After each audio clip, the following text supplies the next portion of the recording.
Welcome everybody to today's episode of The Big Show. The show for anybody that loves the quiet, peaceful smell of a service drive in the morning. You know, before nobody's there, before the doors open. Before the impact 10 minutes before the chaos happens. Yeah. For anybody who loves that moment and cherishes it, this is for you. Now, on the show today, we're going to talk about how to handle the rising prices of repairs with your customers, right? We know inflation is creating an increase in prices. We also know that COVID, supply and demand, maybe the war in Ukraine, all of it is creating issues with parts and labor, and customers are having that increase passed along to them. How do you address that with your customers? We have some good ideas for you on how to approach that. A couple of them might surprise you. Christian's going to talk about the news, and one thing I'm excited about in the news today is Ford, and I think Chevy will follow very, very quickly behind, has got a way for you to update and restore that old junker in your garage in a really cool way. And we're going to help Christian decide what his next vehicle is, car or truck. We're going to ask you for your input and your help. So that and much, much more coming up on this edition of Service Drive Revolution.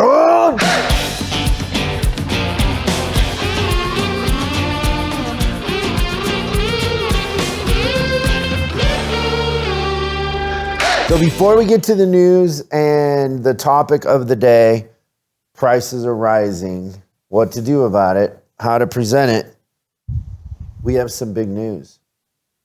We do. This set is coming down. We're moving. It is time, isn't it? Time to get bigger and better.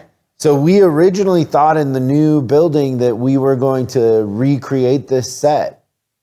And then yesterday, you weren't there, but we made a decision that we're not going to recreate this set.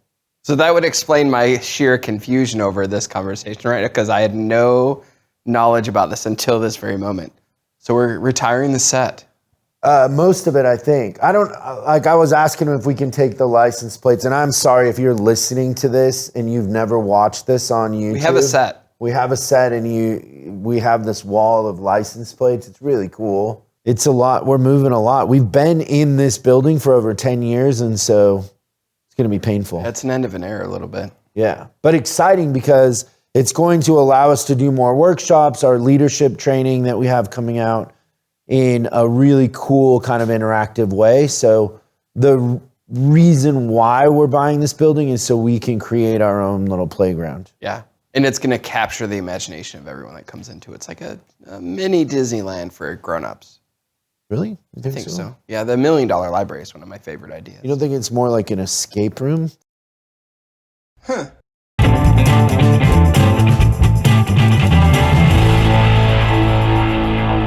Ford has announced that they have the Illuminator crate motors back. And this is super cool. So essentially Ford has like a performance parts branch of their company, and they have made a retrofit electric motor that can go into like these classic trucks. So those of you that can't see my piece of paper, which is everyone but Chris, I've got a picture of a 1978 F100. Which looks like the 1972.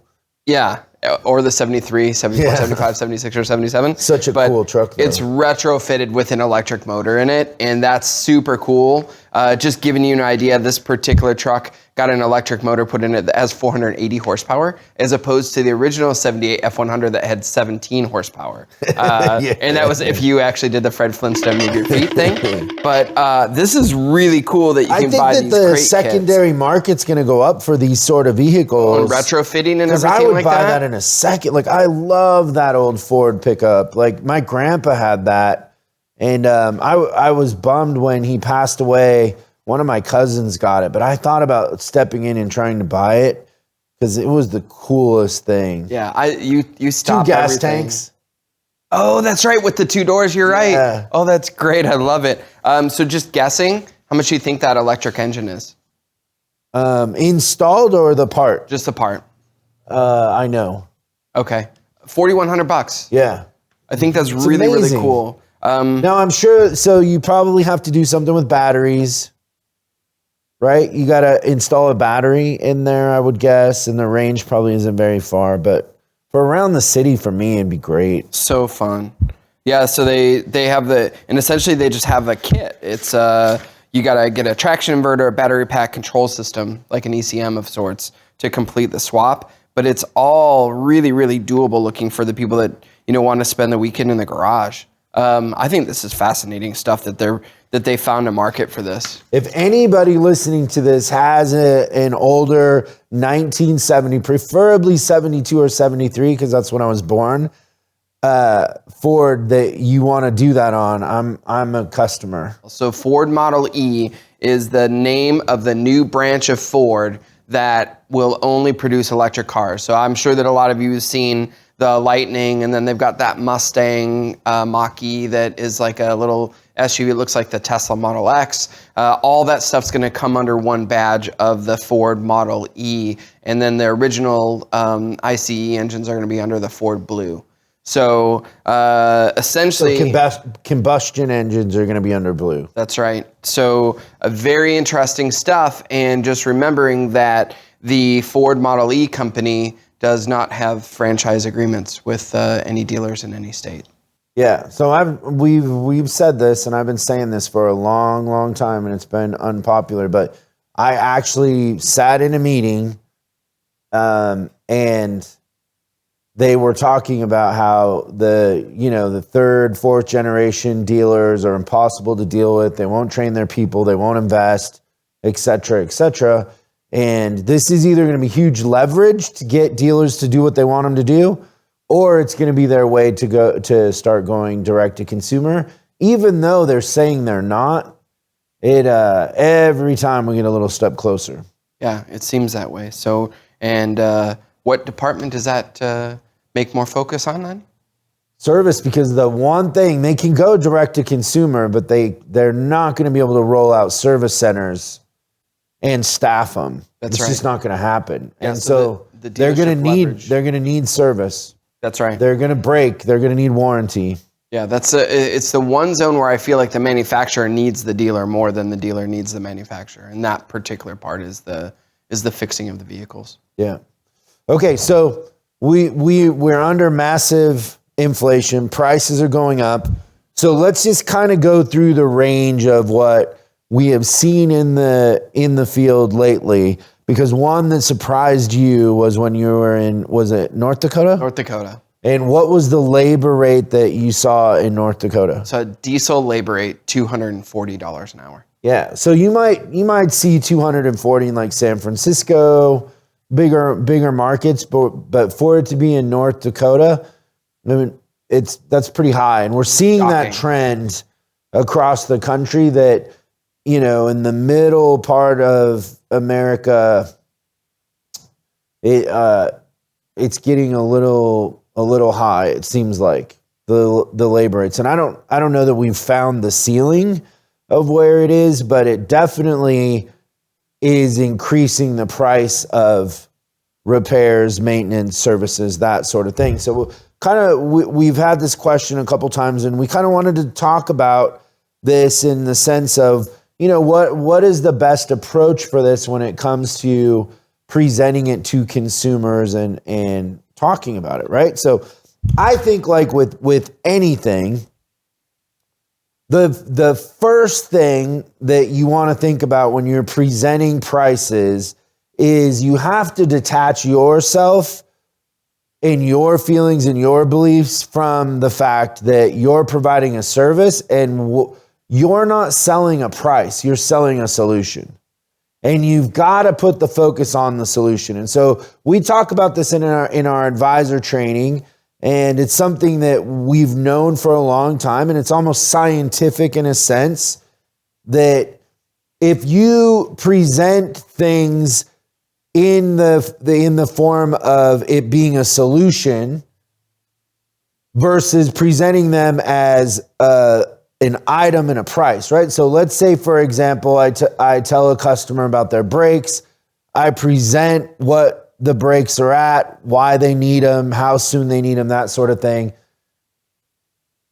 I'm going to be more apt to be able to convince the customer to do that with us than if I come out and I say, you need brakes, it's $350. That's right.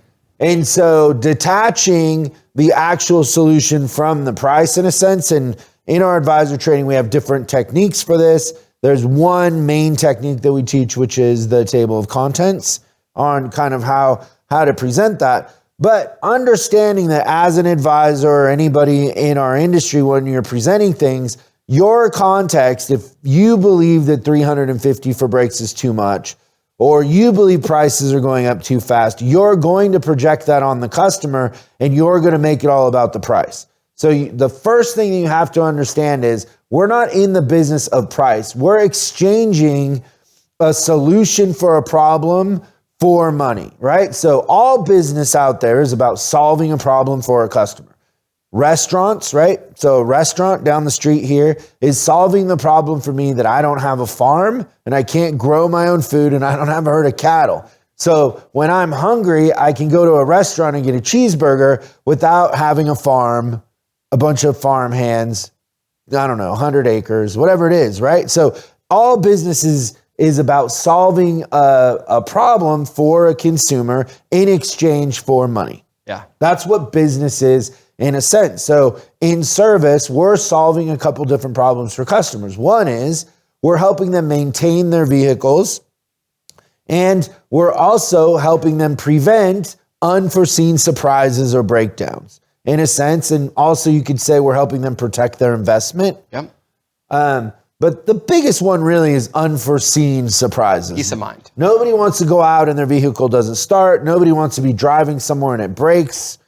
That that's a nightmare for everybody, including us. We don't want that to happen, right? Never. So we're in the business of protecting their investment and keeping their vehicles safe and dependable in that sense. So don't lose sight of there's a cost to that, and the cost of that might be going up, but still the most important part of what we're doing is that we're fixing or maintaining their vehicles in the spirit of preventing something, right? The best customers or the easiest ones to sell on preventative maintenance are the ones that came in on a tow truck. Why is that? Because they just had a surprise and they will do anything and pay anything to avoid having another surprise. I call that the captive audience. Yeah. So just, think about that. We've all experienced that, but it's the point of their highest need. And so what we're trying to convey is that this is a solution and then the price is secondary, because really if you present the solution in a tactful way, the price is secondary. Like if you said, I can prevent your girlfriend from breaking down in the middle of a bad neighborhood on her way back from Orange County from work. What is that worth? There's almost no dollar amount on it. Right. It's easy.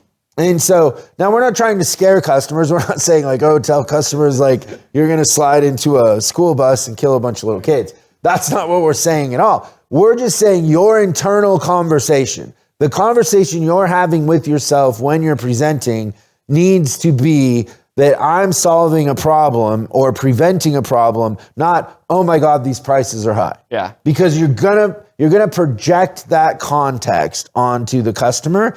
And most of the time, that's where advisors struggle the most, is they can't see through their own wallet, right? We used to do that in advisor training. We'd have them hold their wallet or their purse up to their head and be like, you can't see through your own wallet because you're losing perspective. Because, let's say you're an advisor coming up and you're not driving the cars that you're servicing. You don't have the income of the customers that you're servicing, right? So right. Let's say you're coming up and you're working in a BMW store. I mean, all the brands have high-end cars pretty much, but you can't imagine spending $140,000 on a car, let alone the fact that, every time it breaks after it's out of warranty is going to be $2,500. You just can't even imagine. Yeah, you just can't even imagine that. So you have to separate yourself from the dollar amount and really think about the solution more than anything else. Do you agree with that?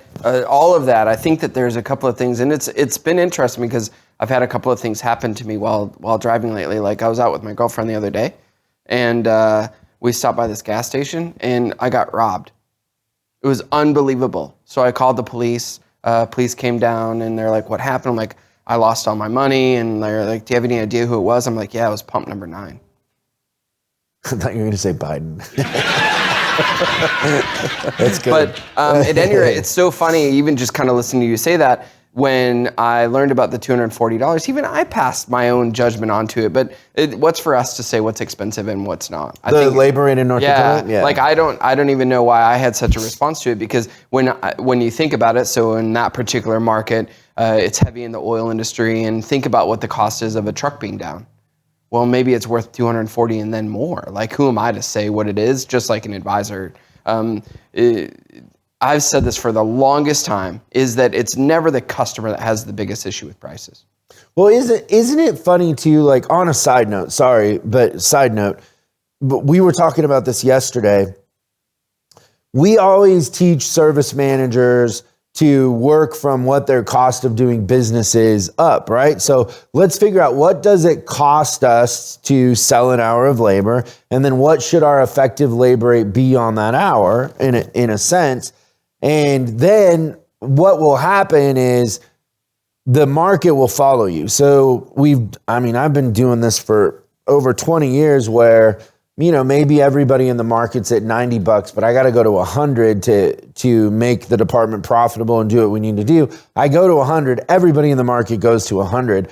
Sometimes they go past, and so it's funny when we hear that number in North Dakota. We're doing the thing that we've always been fighting, where we're judging. Just as bad. Yeah, we are us, basically, right? So it's so funny. Okay, so do you agree with my first point that context is probably number one in this situation? Yep. The advisor's context when they're addressing it. Then the next thing that I would say, and this is really, really easy, is let's say a customer is complaining about, bringing up the fact that the price is high.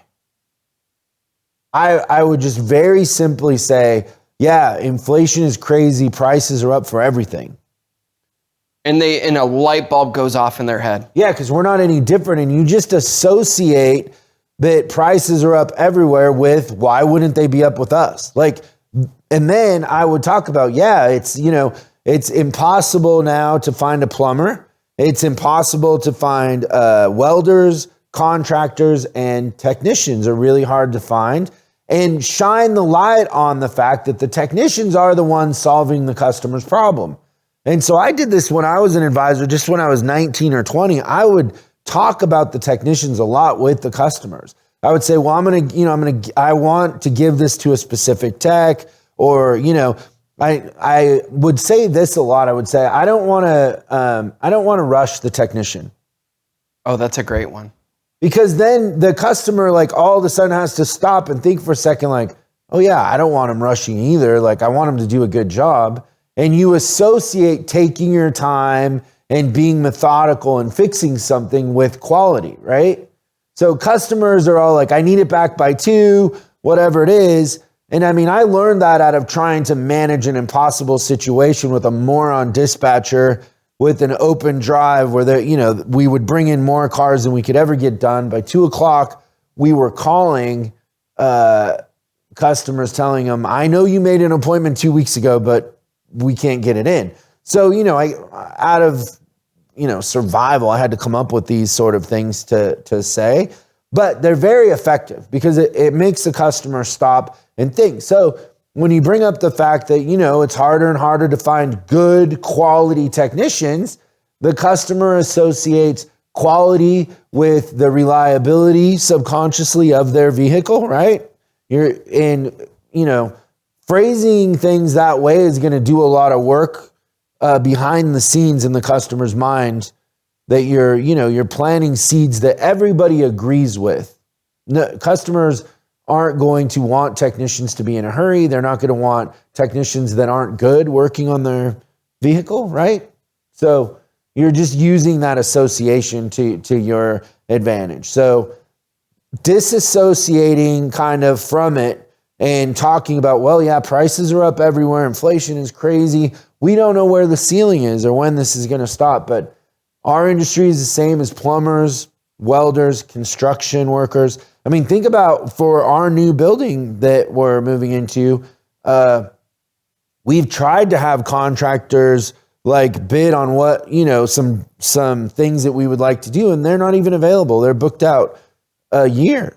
Not even to do an estimate. It's crazy. They don't even want to do an estimate because they just don't have time. They don't care, and they don't even really want the work. In a lot of situations, they're like, well, the job's too small because they have so much demand. They're just doing bigger jobs. So everybody understands that. And so then probably the last thing there that you want to follow up with is just being quiet and listening and empathy. That's it. Like once you kind of say that, like, yeah, it's harder and harder. We don't know where the ceiling is, but we're focused on quality and trying to keep a consistent experience for our customers, and then shut up. Yeah, the shut up is a really important part of it. Don't talk yourself out of what you did. That's one thing that a lot of advisors do on price or anything is they get nervous and they can't shut up, and they talk themselves out of whatever great thing they just did. I saw that happen probably more on the variable side than the fixed side. I would be sitting next to a salesperson that essentially they had a deal and all they had to do was just shut up. But they'd hesitate because the customer would look at the numbers, like turn the paper a little bit, and then as soon as the paper turned, they started talking. It was so interesting. When I've role played with service advisors doing table of contents that I make them call real customers in front of me, they get to the end in that part where we teach them to shut up, and they keep talking. It happens all the time. And then they'll say when they get off the phone that they were nervous because I was there. And it's like, well, if you can't do it in front of me, you probably want to practice more. Yeah. Because I'm a pretty nice guy. The other thing that I was thinking about with the pricing thing is, one, I would say that in general, I've never seen customers more understanding of price increases. Yeah, it's like everybody's accepting it. I think, once again, I'd go back to my first point, is that's in our head. Yes. We're saying that it's a thing, but customers really aren't complaining that much about it. They're like, oh yeah, everything's doubled. Yep. So they would never assume that the prices would be what they were in 2019. So that's super interesting. And I also think that there's something to the service industry in general. You guys have to understand what's happening to the marketplace with pricing and everything like that. Like you're gonna gain customers that, let's say that somebody would be in the market for a new car. And then they go in and they see that the car is $7,000. Somebody like you? Yeah. So, I mean, I'm a perfect example of that, right? You're in the market for a new car. Because I'm in the market for a new car, but I'm not going to pay over sticker price. I can't. Tell everybody what happened with that car you wanted and then what I said. So, apparently the car that I really, really like. Which was what? Porsche Macan. Yeah. And then what did I say? That it is a predominantly female-driven vehicle. Yeah.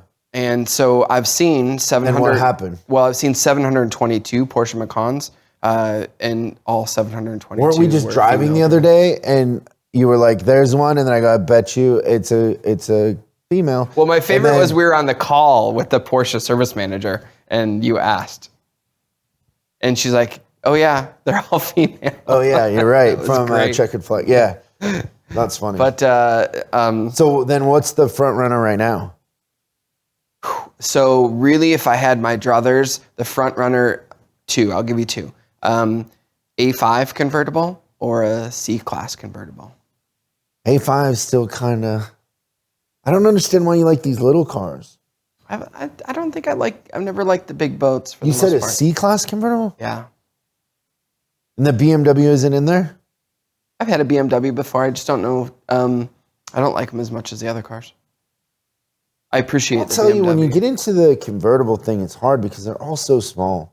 Like the back seats are worthless on all of them. Nobody really makes a good full-size convertible. No, I was thinking that you'd probably on the Mercedes side, maybe an E-Class might have a little bit bigger back seat, but I've never. I think if you're in that price range, why don't you just get the Corvette? It's the same price. Yeah, I mean, it's a two-seater, I guess, either way, right? Yeah, those back seats are worthless.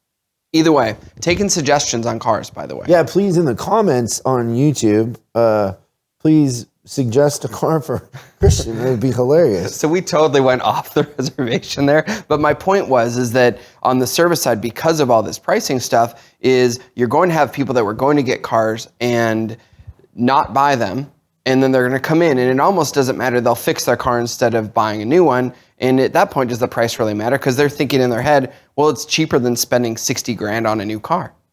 So you've already got like the prices in the thing. And then I also think that because people are buying cars at record prices on the new and the used side, is I do believe that we will be having a society that's got a ton of negative equity, which means they'll be holding onto their cars out of requirement, not necessarily just out of want. Yeah. So there's going to be a lot of people coming in for service and repairs that weren't before. Yeah, because they're buried in cars. That's the problem with the prices. It's really tough. Good stuff. So just kind of to recap, first thing is your context. Don't create a problem that isn't there by focusing too much on price. Understand that we're in the business of solving problems for customers, and that's what they're paying us for. And, you know, in a sense, the more you pay, the better the quality. That's how it should be. And then disassociate yourself from it if it's brought up. Like, yeah, it's up everywhere. It's crazy. It's nuts, right? And then shut up and have empathy and let the customer talk, and then do your job. Like, advise them on what's important and what isn't, and, you know, treat them like their family. Like, how would you tell your mom or sister or aunt or whoever, like, what they should do, and guide them, you know, be their friend in this industry. That's the key more than anything else. So great stuff. Thanks, you guys, for tuning in, and we will see you next time on Service Drive Revolution. Thanks so much for watching this episode of Service Drive Revolution.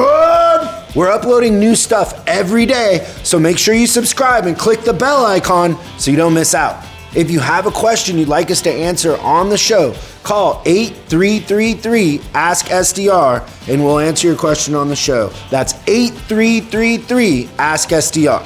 For special deals on our books and training, head over to offers.chriscollinsinc.com. Now that's offers.chriscollinsinc.com. I'm Chris Collins, and I'll see you in the next video.